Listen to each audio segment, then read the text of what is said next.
Good morning students, welcome back to the online classes of Eklavya Academy Senior Secondary School. Students, how are you? I hope you all are very well. Today's our topic is Sanskrit चतुर्थ पाठः हास्य बालक कवि सम्मेलनम। हास्य बाल कवि सम्मेलनम, बाल फिर ये कवि पढ़ेंगे इसको, सम्मेलनम, हास्य बाल कवि सम्मेलनम। ओके, यानी कि हास्य यानी हंसमुख, हंसने वाला, कवियों का सम्मेलन, बाल कवि सम्मेलन। ऐसे सम्मेलन होते हैं बच्चों, जैसे उसमें है ना साहित्य के कवि आते हैं, ठीक है, और वो आकर क्या करते हैं, अपने अपने विचार प्रकट करते हैं, और विचार ऐसे प्रकट करते हैं कि सामने वाले को हंसी आ जाए, उनका मनोरंजन हो, उनको आनंद की प्राप्ति हो, खुशी हो, अच्छा महसूस हो, इन सब के लिए होता है। वो चुटकुले होते हैं ना, चुटकुले, उस टाइप से वो अपनी अपनी बात रखते हैं। साहित्य से संबंधित कवि जो होते हैं वे आनंद की अनुभूति कराने के लिए प्रसिद्ध होते हैं।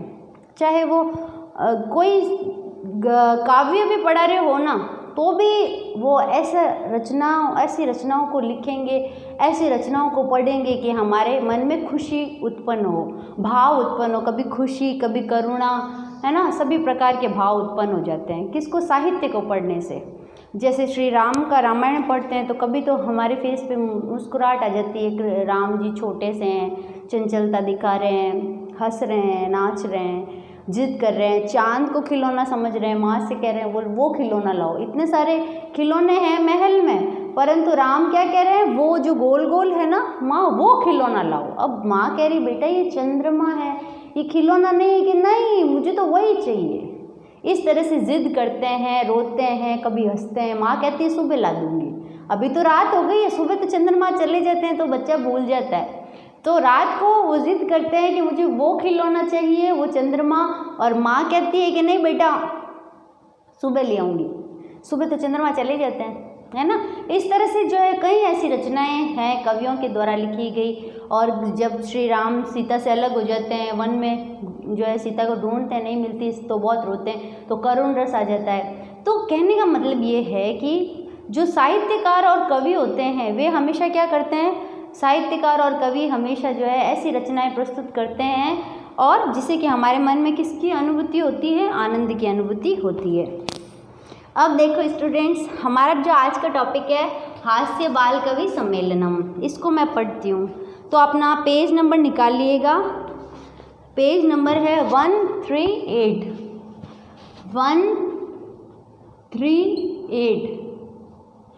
Page number.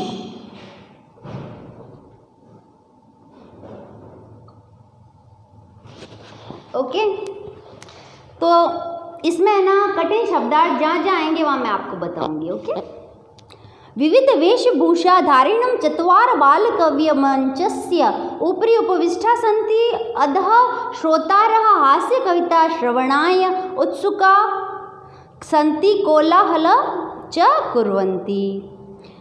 संचालकम् अलम कोलाहलेन अद्यं परं हर्षस्य अवसर यत अस्मिन्नः कवि सम्मेलने काव्यहन्तारः कालयापकाश्च भारतस्य हास्यकवि वसुन्धराः समागताः सन्ति। एहि करतलध्वनिनां वयम् एतेषां स्वागतं कुर्मः। गजाधर सर्वेभ्यो रसिकेभ्यो नमो नमः। प्रथमं तावद् अहम् आधुनिकं वैद्यम् उद्दिश्य स्वीयं काव्यं श्रावयामि।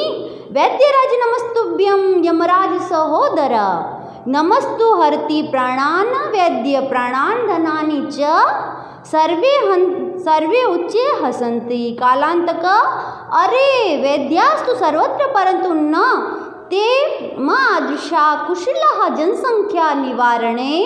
ममापि काव्यम् इदं शृण्वन्तु भवन्तः। चित्तां प्रज्वलिता दृष्ट्वा वैद्यो विस्मयागतः, न अहं गतो न मे भ्रात्रा कश्चिदं हस्तलाघवम्। सर्वे पुनः हसन्ति। ये पूरा पैराग्राफ संस्कृत में जो मैंने पढ़ा, ये इसलिए एक साथ पढ़ा ताकि आपका ध्यान आकर्षित हो। मैडम क्या बोल रहे हैं, इतनी देर से संस्कृत बोले ही जा रहे हैं, क्या बोले जा रहे हैं। अब आपको ध्यान देना है, अब वापस पढ़ेंगे एकदम धीरे धीरे एक एक शब्द का अर्थ बताते हुए तसल्ली से एकदम। ओके, अब देखो जहाँ ग्रामर आएगी वहाँ ग्रामर बताएंगे, यानी जहाँ व्याकरण होगी वहाँ बताएंगे आपको। ओके, विविध वेशभूषधारिणी। अब देखो पेज नंबर है ना 1, 3 और ये 8 है ना, इसमें 1, 3, 8 में देखो चित्र देखेंगे आप सब। एक चित्र दिख रहा है, चित्र में क्या है, सभा लगी हुई है और सब लोग श्रोतागण आए हुए हैं, माइक लगा हुआ है और उस पे कवि अपने विचार प्रकट कर रहे हैं। 3-4 इधर कुर्सी पर बैठे हैं लोग, वो भी सारे कवि होंगे जो एक एक करके बारी बारी से आ रहे हैं, अपने विचार प्रकट कर रहे हैं, है ना। तो फिर अब हम इसके अंदर क्या हो रहा है, इस सभा में क्या हो रहा है वो बता रहे हैं। विविध वेशभूषा धारिण, विभिन्न प्रकार की वेशभूषा को धारण करने वाले चत्वार यानी 4 बाल कवि मंचस्य ऊपरी उपविष्टा संति, मंच के ऊपर बैठे हुए हैं। 4 बाल कवि, परीक्षा में पूछेंगे आपसे कि कितने बाल कवि बैठे थे मंच पर, तो चत्वार लिखना है, याद रखना चत्वार। मैडम ने बोला था, क्या बोला था कि विभिन्न प्रकार की वेशभूषा को धारण करने वाले 4 बाल कवि जो है वह मंच पर बैठे हुए हैं, जो बच्चों को हंसाने वाले होते हैं ना, जो अपनी बातों से बच्चों को हंसा देते हैं, बाल कवि, है ना। इसके अंतर्गत जो है आपको क्या ध्यान रखना है, उपविष्टा का मतलब क्या होता है, बैठना। उपविष्टा शब्द लिखा है, उपविष्टा का मतलब होता है बैठना, ठीक है। और संति यानी है, अस्ति स्था संति, अस धातु, लट लकार, प्रथम पुरुष, बहुवचन,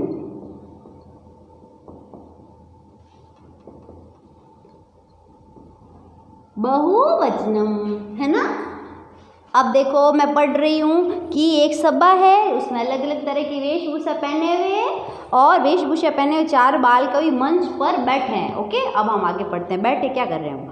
अतः श्रोतारा हास्य कविता श्रवणाय उत्सुका संति, और वहीं पर नीचे अध यानी क्या होता है, नीचे। ओके, अध यानी क्या होता है, नीचे।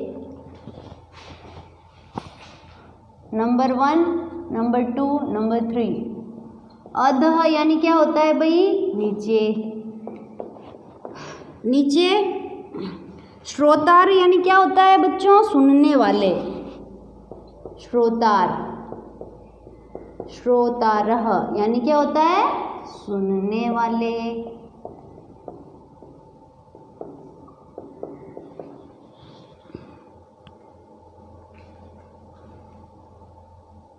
अब देखो हास्य कविता श्रवणाय यानी हास्य कविता को सुनने के लिए, हास्य कविता श्रवणाय लिखा हुआ है ना यहाँ पे, हास्य कविता, ध्यान देंगे भाई बोर्ड पे, श्रवणाय,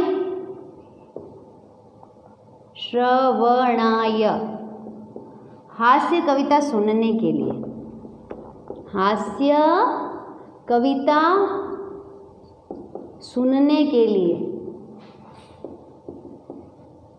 सुनने के लिए, है ना।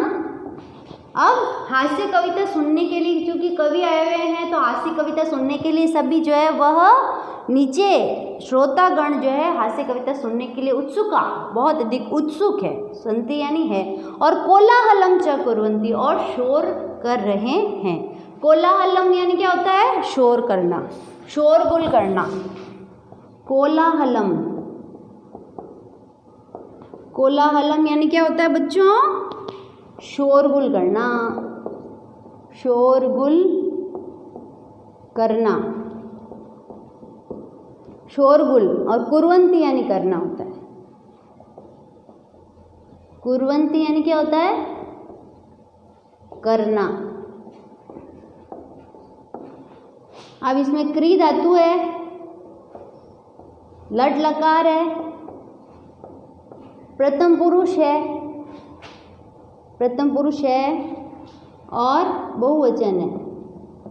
प्रथम पुरुष, साथ में क्या लिखा है मैंने, बहुवचनम। करोति कुरुतो कुर्वन्ति, करोति कुरुतो कुर्वन्ति, करोषि कुरुतो कुरुतो, करोमि कुर्व कुर्म। ठीक है, ऐसे रूप चलते हैं इसके। तो क्री धातु है, लट लकार, प्रथम पुरुष, बहुवचनम। करोति कुरुतो कुर्वन्ति, करोषि कुरुतो कुरुतो, करोमि कुर्व कुर्म। अब ध्यान देंगे, अभी 10 मिनट और अच्छे से ध्यान देना आपको, ठीक है। अलम कोलाहलेन, संचालक जो है वो बोला। अलम यानी क्या होता है, नहीं, मत करो, शोर मत करो। अलम यानी क्या होता है, नहीं करना। अलम यानी निषेध अर्थ में। अलम जो है वो क्या है, निषेध अर्थ में। निषेध अर्थ क्या, मत करो, मत करो, शोर मत करो। ठीक है। अब वहाँ पे शोर हो रहा है तो जो संचालक है ना, जो सब संचालन करता है, और जैसे हमारे भी स्कूल में संचालन करने वाले प्रिंसिपल मैडम जैसे ही आएंगे, एंट्री करेंगे, आपको क्या कहते हैं, शोर मत करो, यही लाइन बोलते हैं ना वो। तो यहाँ पर भी यही लाइन बोल रहा है संचालक। अलम कोलाहलेन, शोर मत करो। अद्य परम हर्षस्य अवसर, आज जो है बहुत ही प्रसन्नता का मौका है। यत अस्मिन् कवि सम्मेलने, क्योंकि इस कवि सम्मेलन में काव्य हंतार, काव्य की हत्या करने वाले, और काल यापकाश्च, और समय बर्बाद करने वाले जो है भारतस्य, भारत के हास्य कवि धुरंधरा, भारत के श्रेष्ठ कवि धुरंधर समागत यानी आए हुए, शामिल हुए, संति यानी है। ओके, इसने कैसे पढ़ा, हंसते हंसते ही पढ़ा ना, कि आज जो है काव्य की हत्या करने वाले, मीन्स काव्य में जो छोटी मोटी बातें उनको निकाल निकाल के हंसी मजाक वाले, तो काव्य की हंतारा यानी हत्या करने वाले, और भारत के हास्य कवि धुरंधरा यानी धुरंधरा यानी श्रेष्ठ कवि। ये संस्कृत में ये शब्द हम बहुत कम सुनते हैं, धुरंधरा। श्रेष्ठ तो सुना है, धुरंधरा यानी श्रेष्ठ कवि। समागता, सम धन आ धन गम धन कत, समागत, समागत यानी शामिल होना, आए हुए हैं। समागत यानी क्या होता है, आए हुए। समागता यानी क्या होता है, आए हुए, आए हुए। अब देखो बच्चों, सम धन आ धन गम धन कत, ये व्याकरण निकाला मैडम ने एकदम। सम धन आ धन गम धन कत। वैसे कितने उपसर्ग आ गए इसमें, नंबर 1, नंबर 2, 2 आ गए। उपसर्ग कितने होते हैं, 22 होते हैं। कौन कौन से होते हैं, प्र, परा, अप, सम, निर, निस, दुर, दुस, वी, आंग, अति, अभि, उत, उप, अनु, अधि, अभि, सु, नी, वी, आंग, और ऐसे करके 22 होते हैं। ओके, तो उसमें भी ये 2 आते हैं, सम और आंग। आंग में अंगा गया और आ रह गया। सम धन आ धन गम धन कत, याद हो गया भाई आपको। तो आपकी तारीफ कर रहे थे सर कि हमारे बच्चे तो बहुत होशियार है मैडम, आप पढ़ा के देखो। तो 7th क्लास होमवर्क टाइम पे करेगी, है ना, देखते हैं कितने होशियार है। बहुत तारीफ कर रहे थे आपकी। तो सर और मैडम कह रहे थे, लक्ष्मी मैम भी कह रहे थे, हमारे बच्चे तो बहुत अच्छे हैं मैडम, बहुत अच्छा काम करते हैं, बहुत टाइम पे काम करते हैं, आप पढ़ाना उनको। मैं तो पढ़ा ही रही हूँ, देखती हूँ कॉपी आएगी जब कितना काम करते हैं। अच्छा अच्छा काम करना, सर भी देखेंगे, वापस सील लगाएंगे, स्कूल की सील लगेगी काम पे, आप अपना काम पूरा करेंगे अच्छे अक्षर में, सुंदर सुंदर राइटिंग में कर देखती हूँ मैं कितना सुंदर करते हो, मार्क्स मिलेंगे उसके भी। तो अब आपके सर ने बोला है, मैंने तो पूछा नहीं, उन्होंने खुद नहीं बोला है, लक्ष्मी मैम ने और सर ने, कि भाई हमारे बच्चे तो बहुत बहुत अच्छे हैं, देखती हूँ मैं कितने अच्छे हैं। एहि कर्तल ध्वनिना वयम एतेषां स्वागतम कुर्मः।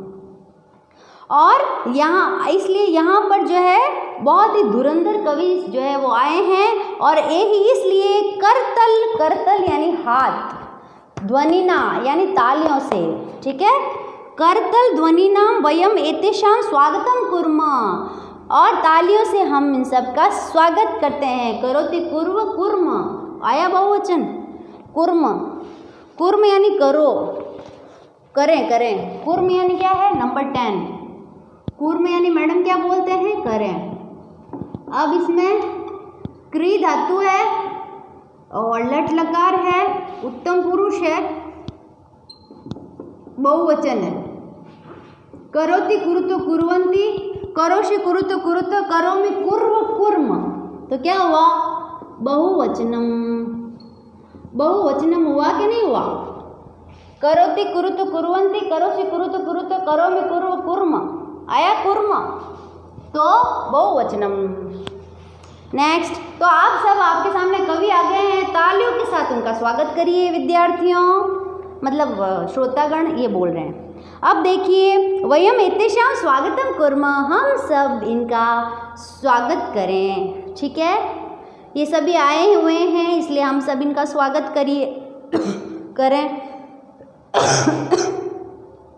सॉरी, गजाधर सर्वेभ्यो अरसिकेभ्यो नमो नमः। अब गजाधर नाम का पहला कवि प्रस्तुत हो चुका है, पहला कवि आ गया, उसका नाम क्या है? गजाधर। पूछेंगे परीक्षा में कि सबसे पहले कवि सम्मेलन सभा में आने वाले कवि का नाम क्या है? गजाधर, रट लेना। सर्वेभ्यो अरसिकेभ्यो नमो नमः, सभी नीरस लोगों को बारंबार नमस्कार। नीरस यानी कि रस वाले तो वो होते हैं जो बहुत मुस्कुराते रहते हैं, हमेशा खुश रहते हैं। नीरस यानी जिनको हंसाना पड़ता है ऐसी बातें बोल के, तो वो ये कह रहा है कवि कि आप सब जो है नीरस हैं, यानी आपका भी बिल्कुल हंसी नहीं है चेहरे पर, तो आप सभी नीरस लोगों को नमस्कार करता हूँ। और वो अपनी बातों से क्या करेगा? अब उनको हंसाएगा। एहि कर्त प्रथमं तावद अहम आधुनिकम वैद्यम उद्देश्य, सबसे पहले तो अहम यानी मैं, आधुनिक यानी अभी के जो वैद्यम यानी वैद्य है, उनको उद्देश्य करके अपनी कविता सुनाता हूँ। स्वकीयम काव्यम श्राव्यामि, यानी अपनी कविता सुनाता हूँ। वैद्यराज नमस्तुभ्यम यमराज सहोदरम। अब वो क्या कह रहे हैं? यमराज के भाई वैद्यराज तुम्हें नमस्कार है। अब देखो, वैद्यराज को जो है वह क्या कह दिया? यमराज का भाई कह दिया, यमराज के भाई वैद्यराज। अब वैद्य जी क्या करते हैं? सही इलाज करते नहीं है, तो क्या होता है? यमराज आ जाते हैं लेने, यानी व्यक्ति मर जाता है। तो वो क्या कह रहे हैं कि वैद्यराज जी किसके भाई है? यमराज के भाई है। ध्यान रखना कि वैद्यराज जी को क्या कह दिया कि यमराज का ये भाई है, सस जो उसके भाई है। देखो ये लिखा है, इसने क्या लिखा है? वैद्यराज नमस्तुभ्यम यमराज सहोदरम। सहोदर यानी क्या होता है? भाई। सहोदर यानी क्या होता है? 5 मिनट और पढ़ लीजिए अच्छे से। सहोदर यानी भाई, सहोदर यानी भाई। तो वो क्या कह रहे हैं कि यमराज के भाई वैद्यराज। अब देखो, वैद्य जी को बेचारे को यमराज का भाई बना दिया बिना मतलब। तो यमराज के भाई वैद्यराज तुम्हें नमस्कार है, यानी वैद्य जी सही इलाज करेंगे नहीं, आदमी मर जाएगा, सीधा अपने भाई को सौंप देगा, ये पकड़, एक नया बंदा है वो मैंने मारा है उसको और तू पकड़ इसको, ऐसे। और प्रथम तादम आधुनिक वैद्यम उद्देश्य स्वीक्रिय काव्यम श्राम्यामि वैद्यराज नमस्तुभ्यम यमराज सहोदरम। नमस्तु हरति प्राणान वैद्यम प्राणान धनानि च। वो क्या कह रहा है? यमराज तो प्राणों का ही हरण करता है।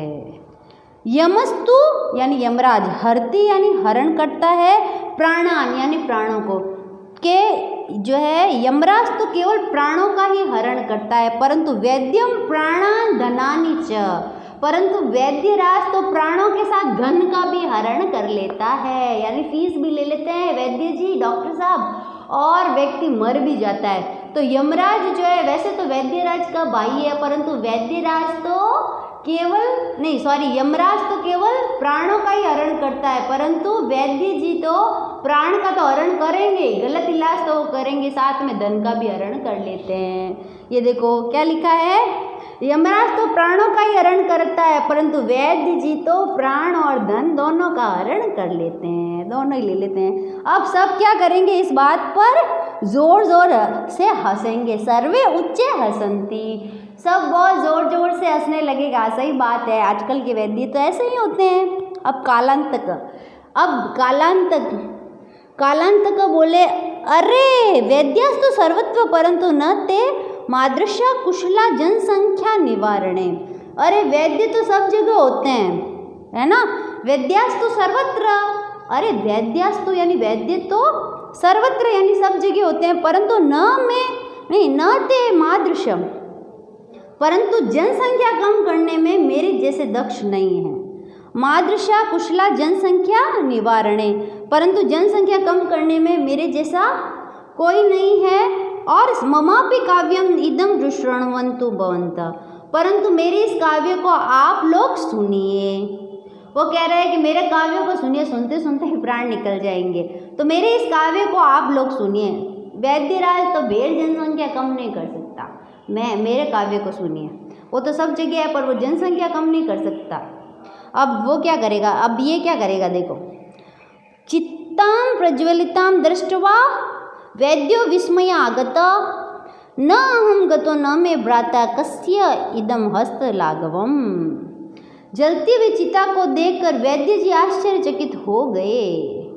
वैद्य जी आश्चर्यचकित हो गए यानी एक तो इलाज गलत किया, ऊपर से आदमी मर गया तो भी आश्चर्य कर रहे कि अरे मरा कैसे, अरे तुमने इलाज तो सही किया ही नहीं, तो वो तो मरेगा ही ना। तो जलते हुए चिता को देखकर वैद्य जी आश्चर्यचकित हो गए। ये देखो ये लिखा इसने, चितां प्रज्वलितां दृष्ट्वा वैद्यो विस्मित आश्चर्य न आगता, विस्मय आगता, आश्चर्यचकित हो गए।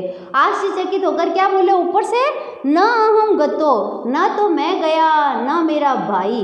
फिर ये किसके हाथ की सफाई, यानी वैद्य जी कह रहे हैं ना तो मैं गया, मैंने तो कुछ नहीं किया, ना मेरा भाई यमराज ने भी कुछ नहीं किया, पता नहीं अपने आप ही मरा होगा।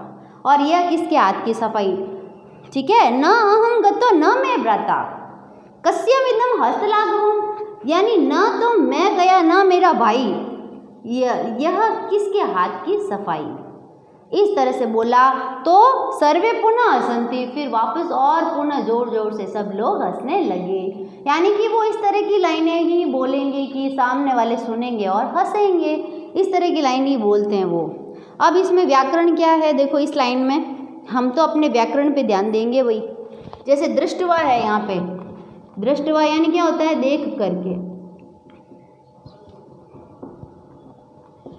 दृष्टवा यानी क्या होता है, देख कर। अब आपको आता है दृष्ट धातु है इसमें और कत्वा प्रत्यय, दृष्ट धातु है और कत्वा प्रत्यय है। अब आगता में आ धन गम धनकत आगत, सर्वे पुनः हसंती, हस धातु है, हसंती में कौन सा धातु है, हसंती यानी हंसते हैं, हसंती यानी क्या होगा, हंसते हैं। अब इसमें होगा हस धातु, लट लकार, प्रथम पुरुष, बहुवचन। ये बहुवचन यहाँ लिख रही हूं मैं।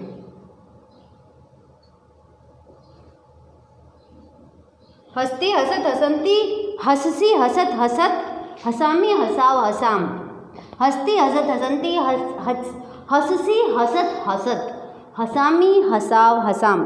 तो स्टूडेंट्स आज हमने पढ़ा चैप्टर नंबर 4 का पैराग्राफ नंबर 1।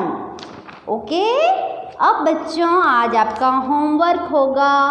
इसमें सबसे पहला प्रश्न है, उच्चारण करिए। ऊपरी पेज नंबर पढ़ रही हूँ 141 होमवर्क।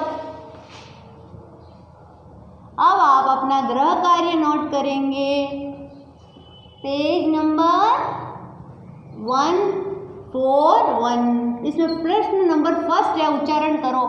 ये मैं उच्चारण कर रही हूँ, मेरे साथ साथ करेंगे सब।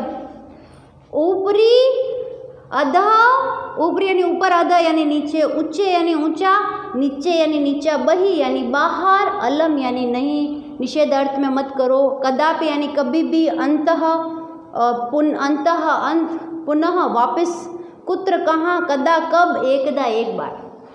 इस प्रकार से बच्चों आपको इसको उच्चारण करना सीखना है। और प्रश्न नंबर 2 और प्रश्न नंबर 3 ये जो है आपका होमवर्क है। इसके अलावा जो पिछला जो पार्ट था सब हो गया अप टू डेट। स्वावलंबन,